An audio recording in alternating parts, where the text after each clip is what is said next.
Watch this launch.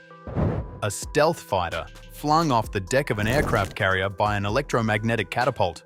No billowing cloud of steam, just a silent, violent surge from standstill to flying speed in about 2 seconds. For decades, only one navy on Earth could do that. As of 2025, there are two. This is the Fujian, China's first true supercarrier and the most serious challenge to American naval dominance in a generation. So picture the moment every planner in the Pacific is quietly wargaming. The Fujian steams into the Western Pacific. Somewhere over the horizon, a United States carrier strike group turns to meet it. Two of the most powerful warships ever built, closing on each other. But here's what you need to know before we run it. This battle has never happened. Not once. What you're about to watch is a reconstruction.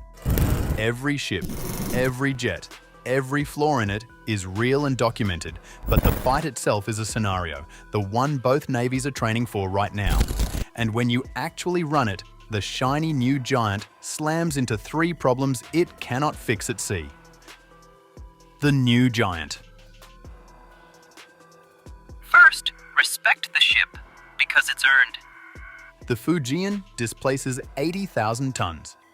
It carries 3 electromagnetic catapults, the same class of launch technology as America's newest carrier, which means it can throw heavy, fully fueled, fully armed jets off the deck.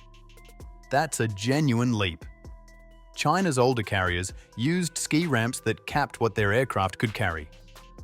Off these catapults fly the J-35, China's new carrier-based stealth fighter, reported to be its answer to the F-35, the heavy J-15T strike jet, and the KJ-600, a radar dome early warning plane that acts as the eyes of the fleet, seeing far past the carrier's own horizon.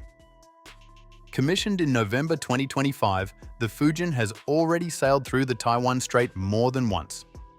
This is not a paper tiger. It is the fastest carrier building program the world has ever seen, and it just produced a ship that, on paper, belongs in the top tier. But wars aren't fought on paper, and the moment the Fujian has to actually fight, the cracks start to show. The broken intersection. The first flaw is hiding in plain sight, on the flight deck. Look straight down at the Fujian from above, and you'll see it. The forward catapults intrude into the angled landing strip. The 2 zones overlap. And that means the ship cannot launch and recover aircraft at the same time. It has to take turns. Think of a busy intersection where the traffic light is broken. Everyone has to wait their turn to cross, and the whole thing slows to a crawl. It isn't about size, it's about geometry. Former US Navy officers who've studied the layout estimate the Fujian can generate only about 60% of the sorties a US Nimitz-class carrier can put up in the same window. In a carrier fight, the side that gets more aircraft into the air, faster, usually wins. Deck geometry sets the tempo of the entire battle, and the Fujian starts a step behind. The tether. The second flaw is under the waterline.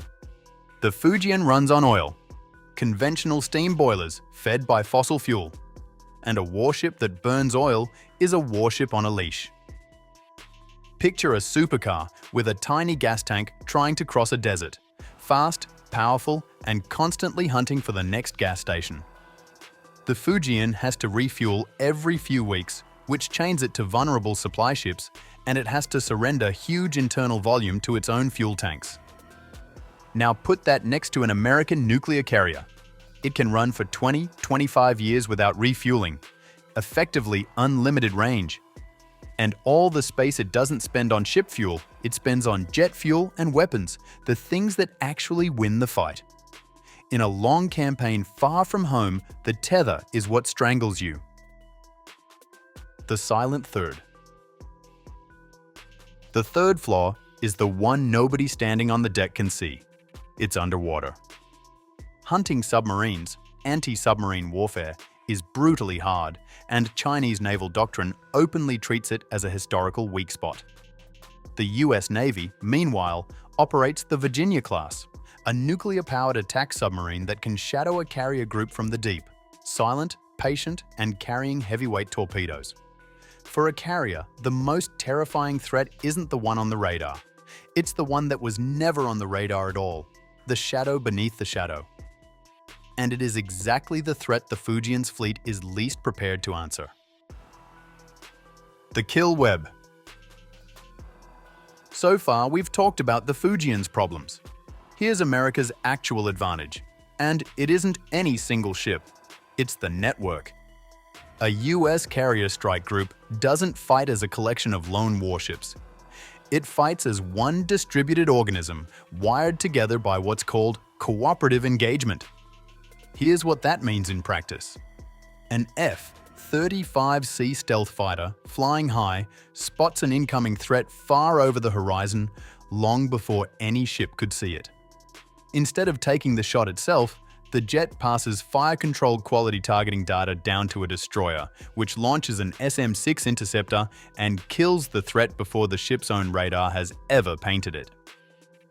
Think of a basketball team. The point guard, the F-35, sees the open lane but doesn't force the shot. He passes to the center, the destroyer, for the slam dunk. The one who sees doesn't have to be the one who shoots. Whoever is best positioned takes it. And on offense, the same fleet carries the LRASM, a stealthy, smart anti-ship missile that doesn't bull rush its target. Like a burglar dressed in black picking a lock in the shadows, it routes itself around the defenses and strikes the weak point before anyone knows it's there. That is the difference between a fleet of ships and a single thinking weapon. What no one talks about. Now the honest part, because if we stop here, we've lied to you by omission. Do not write China off. The plan has closed distances in 20 years that took other navies a century, and the Fujian is only its first electromagnetic catapult carrier. The next one may well be nuclear. And here's the uncomfortable truth for the American side. China's most dangerous card in its home waters isn't the carrier at all. It's the shore. China fields anti-ship ballistic missiles like the YJ-21, with a claimed range around 1,500 kilometers and a terminal speed said to reach Mach 10. Weapons built to threaten a US carrier from land before the fleets ever get close. Near its own coast, backed by that arsenal and by sheer numbers, China doesn't have to win a carrier duel. It just has to make the water too dangerous to enter. And the biggest caveat of all, this fight has never been fought. Everything you just watched is built from public specifications and known doctrine, not a battle report. Real war is full of friction, luck, weather, and mistakes, the things no spec sheet captures. The Fujian, remember, is still a young ship, still working up, not yet combat proven. The American edge is real. It is not a guarantee. Respect the capability. Doubt the certainty. The bigger picture. So what is the Fujian really? Not a ship that loses a battle tomorrow, a marker on a curve. A single generation ago, China had no aircraft carriers at all. Today, it has 3, and the newest launches stealth fighters off electromagnetic catapults. That trajectory is the actual story. What the United States still holds is the stuff you can't buy off a shipyard floor. Nuclear endurance, the kill web that turns a fleet into one brain, the silent submarine force, and something even harder to copy. Decades of institutional experience, the muscle memory of running carriers around the clock, in the dark, in bad weather for 80 years. That's the real moat. And moats can be crossed given enough time. The real mistake. Strip away the title, and here's where it lands. The Fujian's launch footage is real, and it's genuinely impressive. The 3 floors, the deck that can't multitask, the fuel line that tethers it, the ocean it can't fully see beneath, are just as real. Put a first-generation giant against a networked, nuclear-powered navy with 80 years of practice, and the giant is, for now, outmatched. But the most dangerous mistake in this whole scenario Isn't China sending its carrier out to sea? It's either side believing the balance is frozen where it sits today, because it isn't. So here's my question for you. How many years before that gap closes? 5, 15, 50? Or does the US network stay ahead for good? Drop your call in the comments. Hit like, subscribe, and I'll see you on the next one.